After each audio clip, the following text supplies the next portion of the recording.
ગીર સોમનાથ જિલ્લામાં વિદ્યાર્થીનીઓને આપવાની સાયકલ ધૂળ ખાતી હાલતમાં જોવા મળી। સાયકલો ધૂળ ખાઈ રહ્યાનો વિડીયો સામે આવ્યો। સાયકલોનો ધૂળ ખાઈ રહેલો વિડીયો ઉનાના કંસારી ગામનો હોવાનું અનુમાન। ચામુંડા માતાજી મંદિર પાસે સાયકલો સડી રહી હોવાનો દાવો। ગામના સરપંચે વિદ્યાર્થીનીઓને આપવાની સાયકલ હોવાનો દાવો કર્યો છે। કયા કારણોસર સાયકલોનું વિતરણ ન કરાયું તે મુદ્દે અજાણ હોવાનો દાવો કરવામાં આવ્યો છે। તો જોઈ શકાય છે આ સાયકલોની સ્થિતિ। ગીર સોમનાથ જિલ્લામાં વિદ્યાર્થીનીઓને આપવાની આ સાયકલ ધૂળ ખાતી હાલતમાં જોવા મળી છે। સાયકલો ધૂળ ખાઈ રહ્યા હોવાનો આ વિડીયો સામે આવ્યો છે। સાયકલોનો ધૂળ ખાઈ રહેલો આ વિડીયો ઉનાના કંસારી ગામનો હોવાનું અનુમાન છે।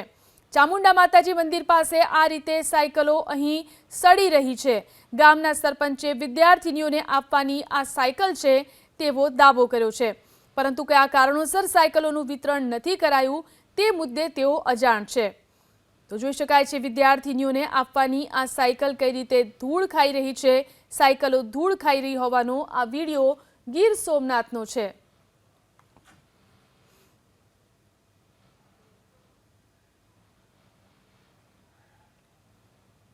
તો જોઈ શકાય છે કઈ રીતે આ સાયકલો ધૂળ ખાઈ રહી છે, સડી રહી છે। વિદ્યાર્થીનીઓને આપવાની આ સાયકલ છે, પરંતુ આ રીતે ધૂળ ખાતી હાલતમાં ગીર સોમનાથ જિલ્લાની અંદર સાયકલો જોવા મળી રહી છે। સાયકલોનો ધૂળ ખાતો આ વિડીયો સામે આવ્યો છે। વિદ્યાર્થીઓને વિતરણ ક્યારે કરવામાં આવશે તે મુદ્દે ગામના સરપંચ પણ અજાણ છે। ગામના સરપંચે જ કહ્યું છે કે આ સાયકલો વિદ્યાર્થીઓને આપવાની છે। કંસારી ગામના સરપંચ ચંદુભાઈ આપણી સાથે ફોન લાઈનથી જોડાયા છે। ચંદુભાઈ, જે વિડીયોમાં સાયકલ દેખાઈ રહી છે, મોટો ઢગલો છે, ઘણી બધી સાયકલો છે, આ સાયકલો અહીં શેના માટે છે? કોઈ છાત્રીઓને જવા નથી છે, આપણે છોકરીઓને બધીને વિદ્યાર્થીઓને આપવા માટેની આ સાયકલ છે। હા, તો ક્યારે એ વિતરણ કરવામાં આવશે? ક્યારથી આવી રીતે અહીંયા પડી છે આ સાયકલો? અમારે જે માતાજીના મંદિરે જે આપેલું છે ને કામ, એ લોકોએ વાત કરી કે હજી નક્કી નથી ક્યારે આપવાના છે ને શું કરવાના છે, પણ એ ટેકનિકલ ના ખામે અને જે મટીરિયલ હતું ને, મટીરિયલ કંઈક ખરાબ છે, એના હિસાબથી બધી પડી છે। કોણ મૂકી ગયું હતું અને કેટલા સમયથી આ સાયકલો છે? લગભગ વર્ષ દિવસ ઉપર થયું છે। વર્ષથી આ સાયકલો આવી જ રીતે ધૂળ ખાઈ રહી છે? અને કોણ મૂકી ગયું હતું અહીંયા આ સાયકલોને? કોઈ એજન્સીને આપેલું હતું કામ સરકારે।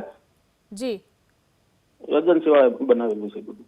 તો એજન્સીમાંથી ક્યારે કોઈ આવ્યું છે આ સાયકલને જોવા, રિપેરિંગ માટે કે કંઈ? નહીં, હજુ કોઈ આવ્યું નથી। અને આનું વિતરણ ક્યાં કરવાનું હતું? આપના ગામને આસપાસના વિસ્તાર માટેની સાયકલો હતી? આસપાસમાં તો નથી, પણ બીજા અહીંથી લઈને બીજી મટીરિયલ દેવાનું હતું। વેરાવળ છે, કોડીનાર છે, અમુક અમુક તાલુકામાં, ઉનામાં છે। આ રીતે ચંદુભાઈ અહીંયા મૂકવા માટે કોઈ પરવાનગી કે કોઈ જાણ કરવામાં આવી હતી આપને? ના, સમાજ કલ્યાણમાંથી વાત થઈ હતી। જી, શું વાત કરવામાં આવી હતી? કે ભાઈ અમને જગ્યા આપો, અમારે સાયકલ બનાવવી છે। તો કાંઈ વાંધો નહીં, બનાવો કે। જી, આભાર અમારી સાથે જોડાઈને વાત કરવા માટે। 1 વર્ષથી આ સાયકલો અહીં સડી રહી છે। સરપંચ કહી રહ્યા છે વિદ્યાર્થીનીઓને આ સાયકલ આપવાની હતી, પરંતુ આ ધૂળ ખાતી હાલતમાં 1 વર્ષથી આટલી બધી સાયકલો અહીં પડી રહી છે। ગીર સોમનાથ જિલ્લામાં કંસારી ગામના આ દ્રશ્યો છે, જેમાં જોઈ શકાય છે કે કઈ રીતે સરકારી શાળાઓમાં વિદ્યાર્થીનીઓને આપવાની જે સાયકલો છે તે ધૂળ ખાઈ રહી છે।